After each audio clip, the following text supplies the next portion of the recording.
गुजरात के मुख्यमंत्री माननीय श्री नरेंद्र भाई मोदी, भारतीय जनता पार्टी के शीर्ष नेता श्रद्धेय श्री अडवाणी जी, पंजाब के मुख्यमंत्री श्रद्धेय श्री प्रकाश सिंह बादल जी,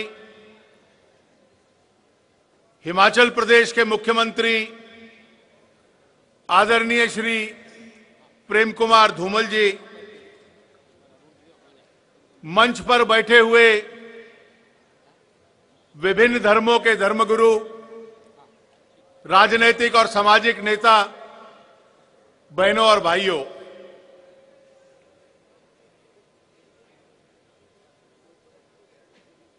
मेरे जीवन में बहुत कम दिन ऐसे होते हैं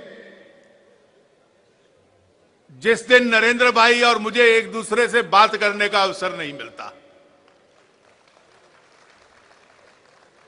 बातचीत में सामाजिक और राजनीतिक विषय रहते हैं। कम बोलना उनका स्वभाव है और मैं कई बार उनके वाक्यों का अर्थ बाद में समझने का प्रयास करता हूं, लेकिन सचमुच में आज का जो उनका भाषण मैंने सुना, इस सद्भावना मिशन का आरंभ करते हुए, मुझे इस कहने में कोई संकोच नहीं है कि आने वाले दिनों और महीनों में उनके एक एक वाक्य की लेकर समर्थन करने वाले भी और विरोध करने वाले भी उसका विश्लेषण करते रहेंगे।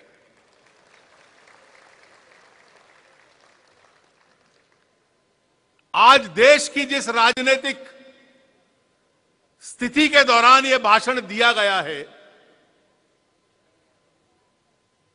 उसका एक पक्ष और पहलू है जो इस देश के लिए बहुत चिंताजनक है। चिंताजनक इसलिए है कि शायद ही इस देश की केंद्र की जो सरकार है, उसको लेकर जो निराशा का माहौल देश में है, इतना निराशा का माहौल केंद्र की इस राजनीति को लेकर आज तक इसके देश में नहीं हुआ होगा। बड़े गर्व के साथ हम कहते हैं, गुजरात, पंजाब, हिमाचल और अब तो हमारे तमिलनाडु के मित्र थंबीदुराई जी और डॉक्टर मैत्रियन, दोनों सदनों में एआईडीएमके के नेता भी हमारे बीच में आ गए हैं और हम सब उनकी नेता जयललिता जी का बहुत आभार व्यक्त करते हैं कि अपने प्रतिनिधियों, अपने दोनों नेताओं को भेजकर एक बहुत महत्वपूर्ण संदेश उन्होंने पूरे देश को दिया है। एक तरफ हम गर्व करते हैं कि जिन राज्यों के नेता यहां पर मौजूद हैं, वो आर्थिक दृष्टि से बहुत तरक्की कर रहे हैं, और दूसरी तरफ देखते हैं तो एक नेतृत्वहीन सरकार केंद्र की, उसकी तुलना कर लीजिए गुजरात से, जो कितने वर्षों से इस देश की अर्थव्यवस्था को आगे बढ़ाने के लिए जो आर्थिक निर्णय लेने चाहिए वो ले नहीं पा रही।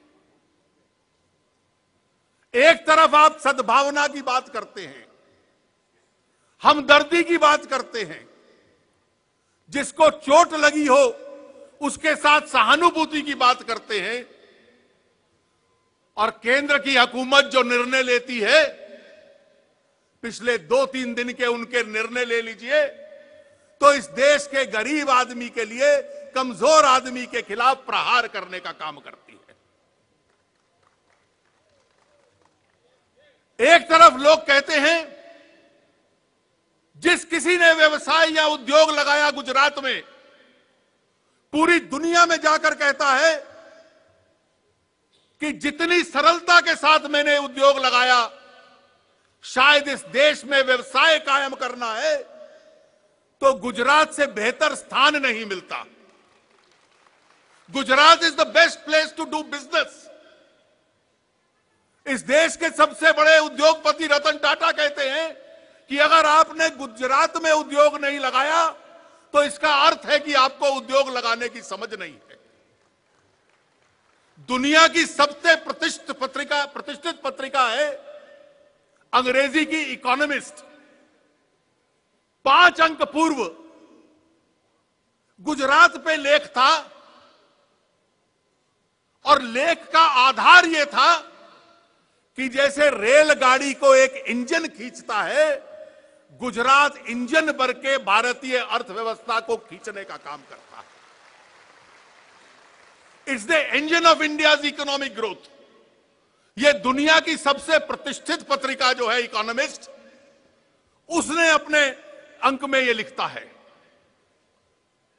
एक तरफ गुजरात में ईमानदारी की राजनीति, एक नए प्रकार का प्रशासन और एक दूसरी तरफ एक भ्रष्टाचार का माहौल और भ्रष्टाचार के ऐसे कांड जिन अंकों की हम कल्पना नहीं कर सकते थे, इस प्रकार के कांड हैं।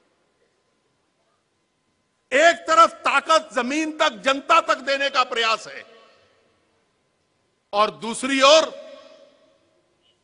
इस देश के संघीय ढांचे को तोड़ने का प्रयास है। पिछले सप्ताह नेशनल इंटीग्रेशन काउंसिल की बैठक हुई। जिस विषय को लेकर हुई, एक मुख्यमंत्री केंद्र पे आरोप लगा रहा था कि आप राज्यों को कमजोर करते हैं। कांग्रेस का भी एक मुख्यमंत्री ऐसा नहीं था जो केंद्र का उस विषय पे समर्थन करने को तैयार हो। आतंकवाद की एक घटना देश में हुई, पिछली 7 घटनाएं, कोई उसका उत्तर क्या है, उसमें कौन दोषी है, यह बतलाने का प्रयास भी हम लोगों को केंद्र सरकार नहीं कर पाई। इस परिस्थिति में मैं आज के इस सद्भावना मिशन को और उसका आरंभ करने के लिए नरेंद्र भाई मोदी के इस उपवास को और उनके इस निर्णय को ऐतिहासिक मानता हूं। ऐतिहासिक इसलिए मानता हूं और जो उनके भाषण का अर्थ मुझे समझ में आया है वो बड़ा सरल अर्थ है। गुजरात ने भूकंप देखा, उसके तुरंत बाद गुजरात ने साइक्लोन देखा, उसके तुरंत बाद गुजरात ने एक सांप्रदायिक तूफान देखा। देश दुनिया में आलोचना थी, लेकिन उस वक्त मजबूत निर्णय वो होता है, नेतृत्व वो होता है जो इस तूफान का भी मुकाबला करने की क्षमता रखता है, ताकत रखता है।